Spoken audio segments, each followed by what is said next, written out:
Hey guys, welcome to another Horror Stories Daily video. What I am doing with this series of videos is conducting a world tour. I am compiling and telling stories from every country on Earth, starting with Afghanistan and ending with Zimbabwe.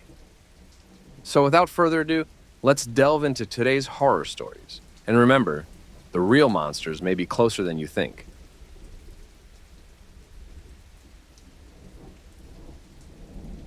In the heart of the Pyrenees, nestled between France and Spain, lies the small, picturesque country of Andorra. It's a place where ancient stone houses clutch to the mountainsides and winding roads meander through deep, shadow-filled valleys. I was 24 years old when my story unfolded, a time when the allure of adventure called louder to me than the comfort of home. I am a woman who has always been drawn to the allure of the unknown, the mysteries that lie in the dark corners of the world.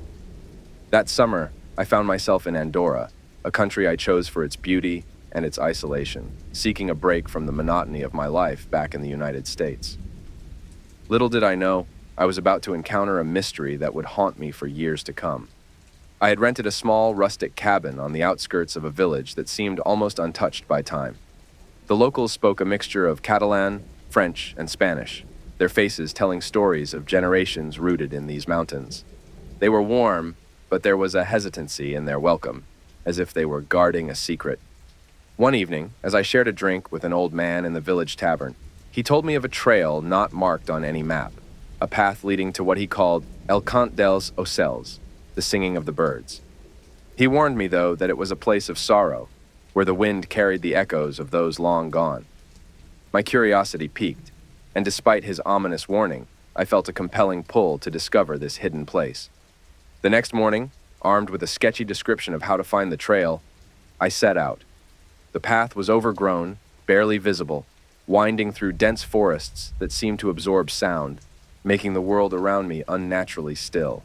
After several hours, I emerged into a clearing, and there it was, a scene so serene yet eerily silent, with an ancient, crumbling chapel at its center. The air felt different here, heavier.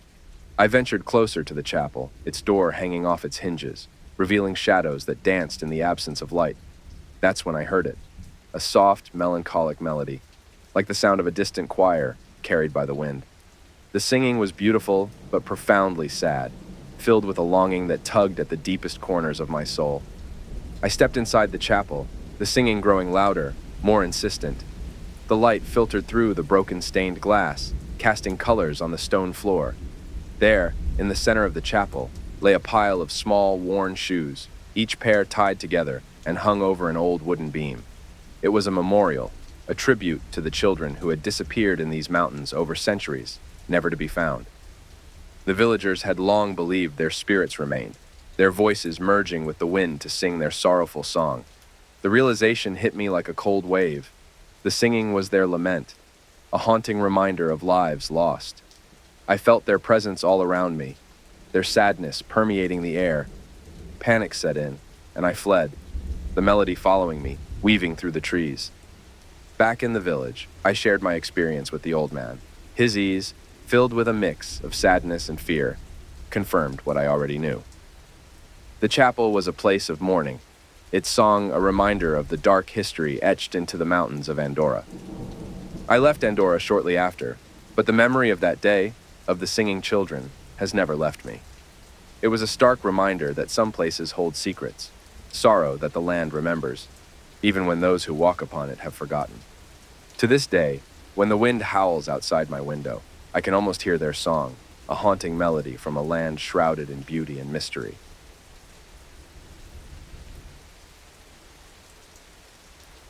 In the winter of 2018, I found myself wrapped in the cold embrace of the Pyrenees. At 27, freshly ejected from a tumultuous relationship and adrift in the sea of my thoughts, I sought refuge in solitude. Andorra, with its serene landscapes and the promise of isolation, seemed like the perfect escape. My name is Alex, and I am a man who, until that point, scoffed at the notion of the supernatural. That skepticism, however, was about to be challenged in the most unsettling of ways. I rented a small cabin in an isolated part of Andorra, near the village of Ordino. The cabin was an old shepherd's shelter, repurposed for wanderers like myself. seeking solace in the embrace of nature. It was late February, and the snow lay thick upon the ground, a pristine white blanket that seemed untouched by human hands. The first few days passed in peaceful solitude. I spent my time hiking through the snow-clad forests and reading by the fireplace. But on the fourth night, something shifted. The wind howled with a ferocity that seemed almost personal, as if it were calling out to me. I dismissed it as a trick of the mind, a result of too much time spent in isolation. However, that night, I was jolted awake by the sound of knocking on the cabin door. It was a slow, deliberate knock, 3 times in succession. I checked the time, 3:17 a.m. The wind was still howling outside, and I reasoned it must be some debris or perhaps a lost hiker seeking shelter. Cautiously, I approached the door and asked who was there. No answer came, only the relentless wind. Feeling a mix of fear and curiosity, I opened the door. The cold air bit at my skin, but there was no one there, just the dark, snowy expanse and the dense forest beyond. I closed the door, convincing myself it was the wind playing tricks. The next night, the knocking returned, more insistent this time. Again, it occurred at precisely 3:17 a.m. This time, however, when I opened the door, I saw footprints in the snow leading away from the cabin and disappearing into the woods. The footprints were small, like those of a child. A shiver ran down my spine, not from the cold, but from the realization that someone, or something, was out there. The following day, I visited the village and inquired if anyone had been around my cabin, or if there were stories of lost children in the woods. The locals exchanged uneasy glances before one elder spoke of a tale I had assumed to be nothing more than a myth to scare children. Decades ago, a young boy had vanished in the woods near my cabin, his disappearance never solved. Every year, on the anniversary of his disappearance, strange occurrences were reported in the area: knocking sounds, sightings of a childlike figure in the snow, and even distant laughter carried by the wind. That night, the knocking returned. This time, I dared not open the door. I lay in bed, wide awake, listening as the knocking persisted, then gradually faded. When silence finally reclaimed the night, I was left with a chilling certainty. The stories were not mere tales to scare children. They were warnings, ones I had foolishly ignored.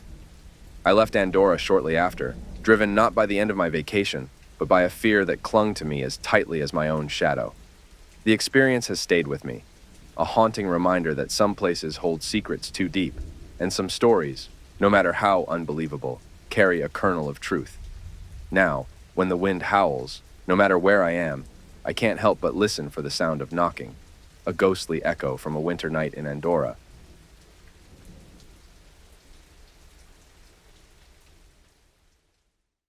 In the late autumn of 2021, I embarked on a journey that would etch itself into my memory with the clarity of a nightmare refusing to fade with the dawn.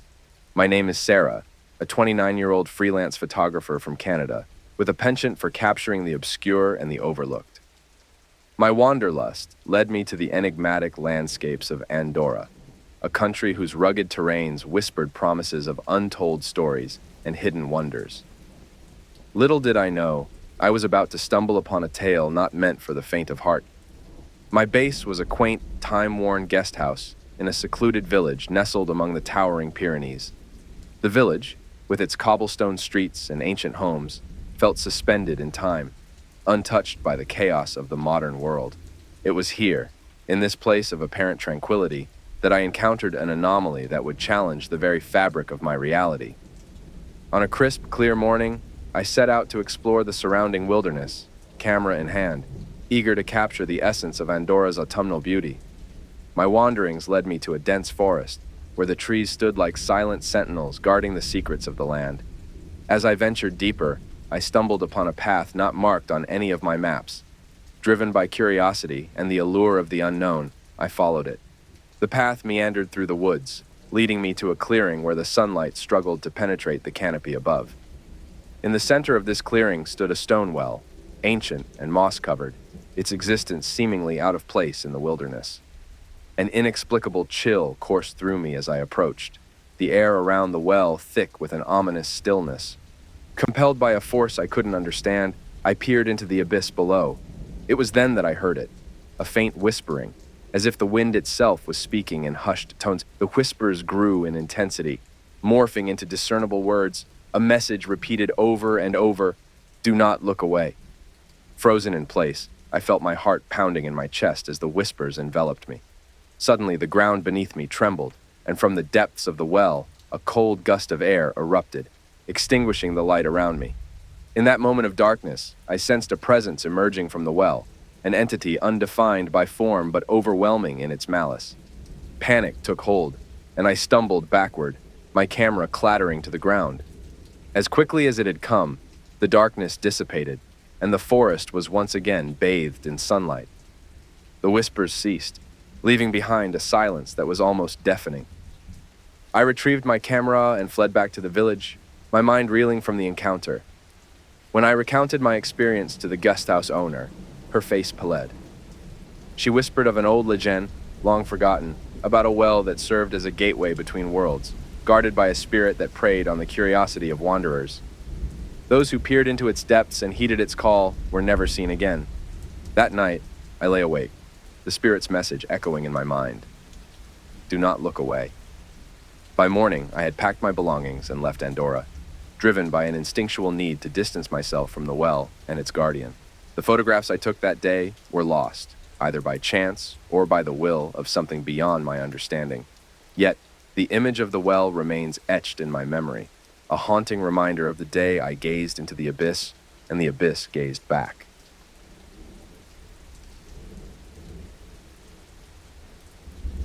In the summer of 2020, amidst the global turmoil and the seeking of isolated retreats, I found myself drawn to the remote serenity of Andorra. My name is Daniel, a 31-year-old graphic designer from the UK, who at the time was grappling with the cacophony of city life and the solitude imposed by the world's state.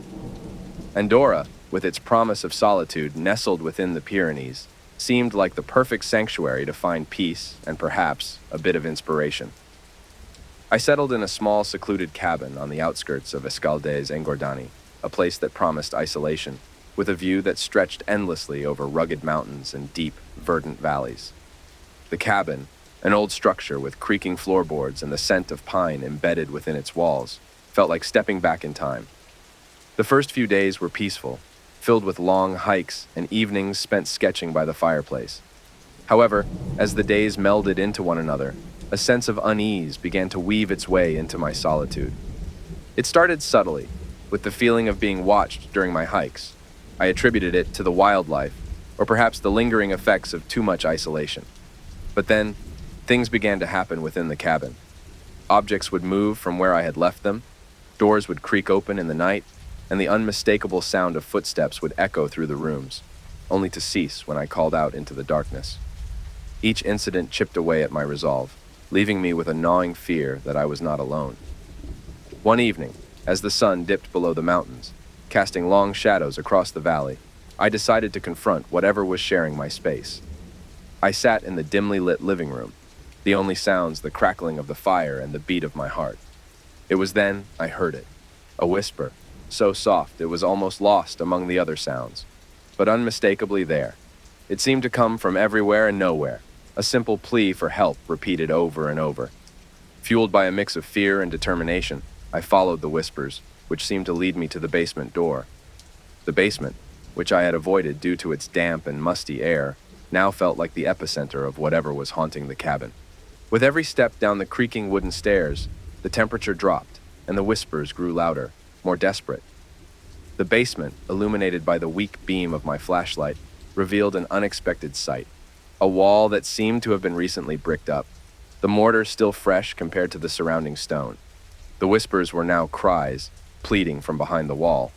Panicked and unsure of what to do, I left the basement, the cries echoing in my ears. Sleep was impossible that night, and by morning, I had resolved to leave Andorra, to escape the cabin and its unseen inhabitant. Before I could pack my things, a knock came at the door. It was a local police officer, inquiring if I had heard or seen anything unusual. When I recounted my experiences, he grew pale. He explained that years before, a missing persons case had led them to this cabin, where they had found evidence of foul play, but not the victim. The case had gone cold, and the cabin had been left to forget its grim past. As I drove away from the cabin, The mountains of Andorra no longer represented peace, but a reminder of the unseen and unheard, of histories buried but not forgotten. My experience in that secluded retreat has stayed with me, a chilling memory of my summer in Andorra, where I sought solitude but found a ghostly plea for recognition.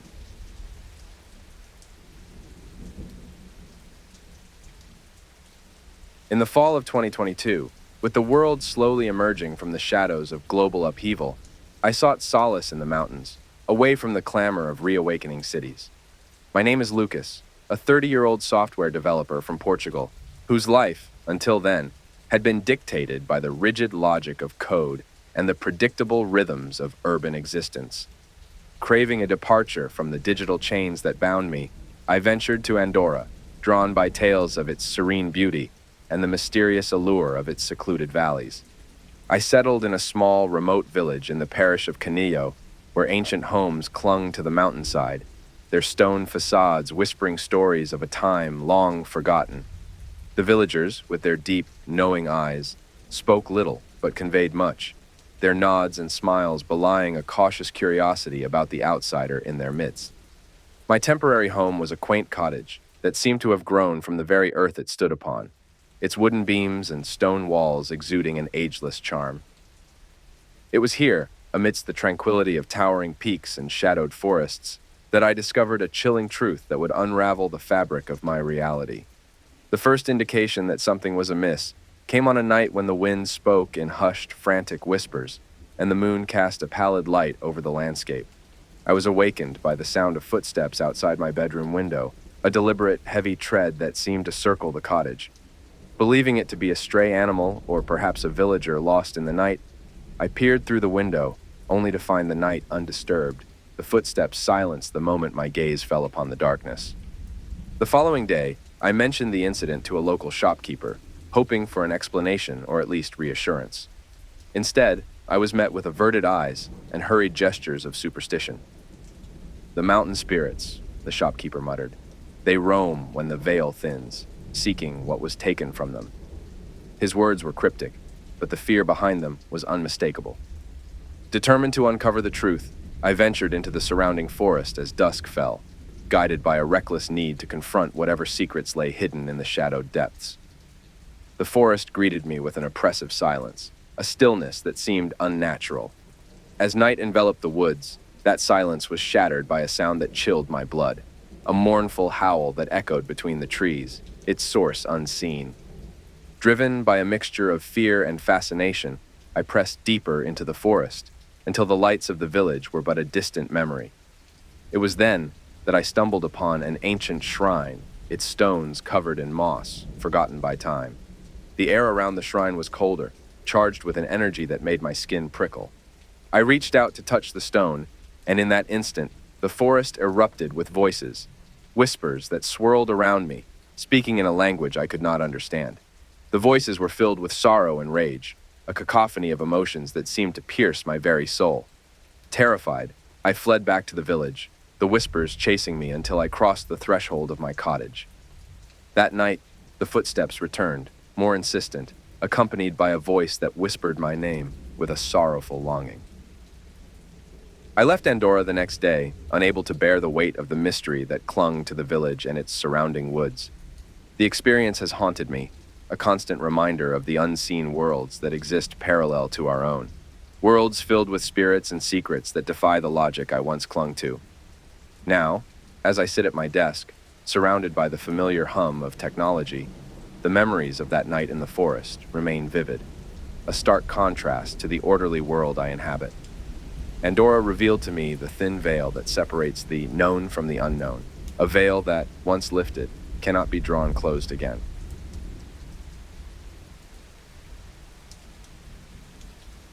I never believed in ghosts or anything supernatural.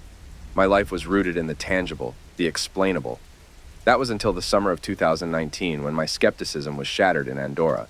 My name is Mia, and at the time, I was a 26-year-old travel blogger from Sweden, eager to explore the less trodden paths of the world.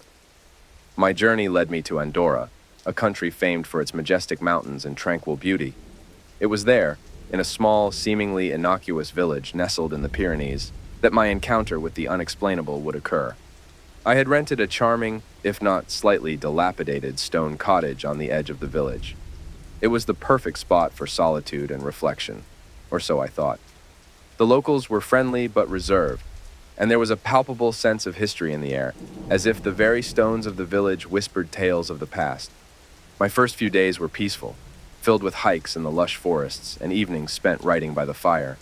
However, on my fourth night, the atmosphere shifted.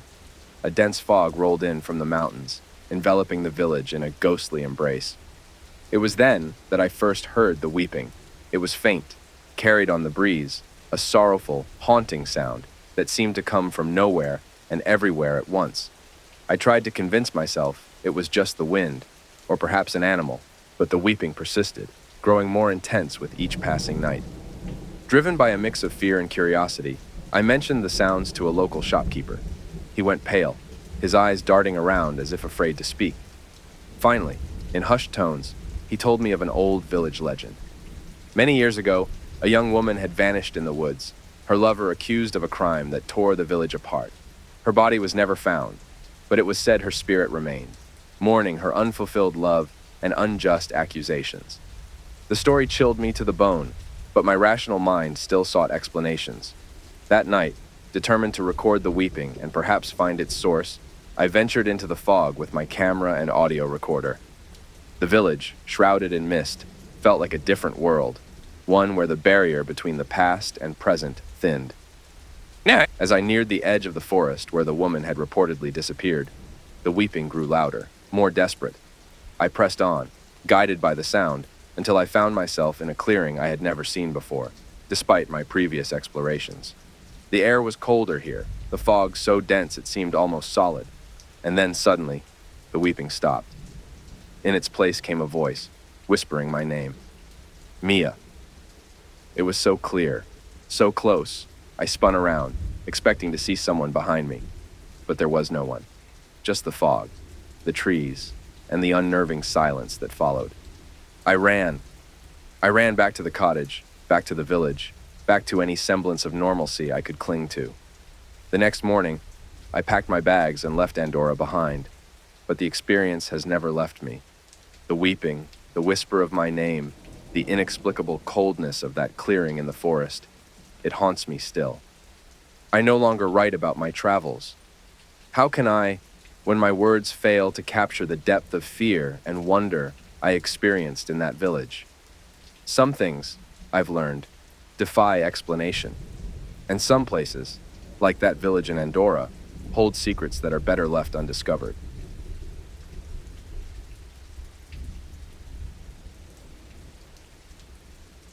During the harsh winter of 2017, I found myself seeking refuge in the embrace of the Pyrenees, more specifically, within the borders of Andorra.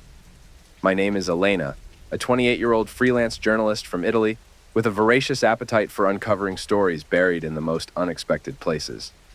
My journey to Andorra was motivated not just by the allure of its snow-capped mountains and ancient huddled villages, but by a need to escape the cacophony of my life in Rome.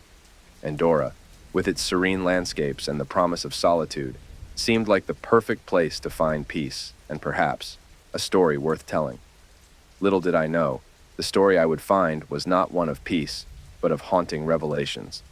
I rented a modest cabin on the outskirts of a village called El Serrat, a picturesque settlement that seemed to be clinging to the side of a mountain.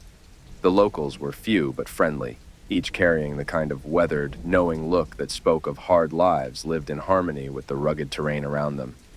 It was here, in this secluded corner of the world, that I experienced something that would forever alter my understanding of reality.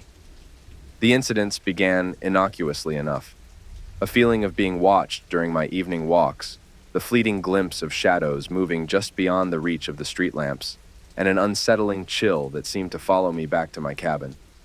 I rationalized these experiences as the byproduct of my isolation and the overactive imagination of a writer. However, the night I heard the whispers for the first time, my skepticism faltered.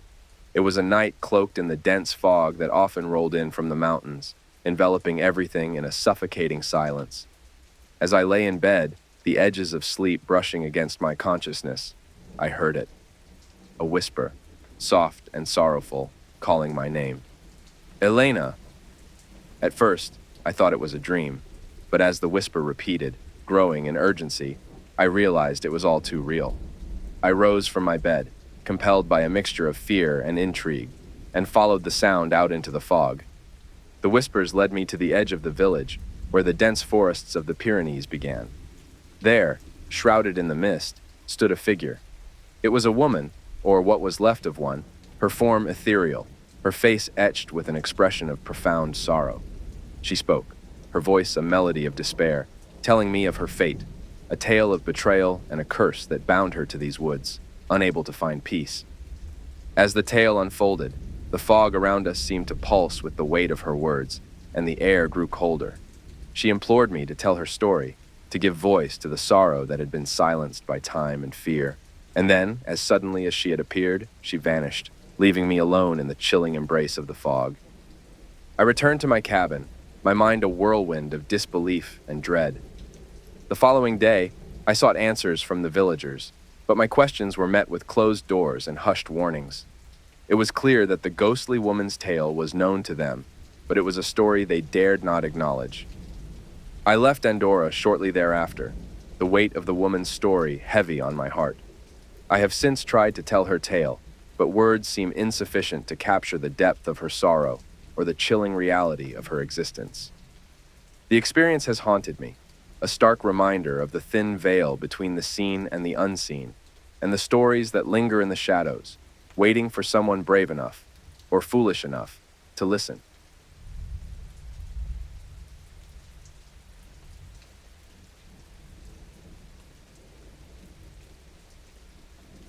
And there we have it, folks. Our journey through the shadows and into the chilling depths of human nature has come to an end. I hope these tales have sent shivers down your spine, made you glance over your shoulder, or even question the ordinary moments of your daily lives. If you've enjoyed this exploration into the darker side of the human psyche, please don't forget to hit that like button. It helps more than you know. You can always share your thoughts, feelings, or even your own creepy experiences in the comments below. We love hearing from our listeners. And if you're new here or haven't yet joined our Horror Stories family, make sure to subscribe and turn on notifications so you never miss out on our future tales of the macabre and mysterious. Until next time, stay safe, keep the lights on, and remember, the real monsters might be closer than you think.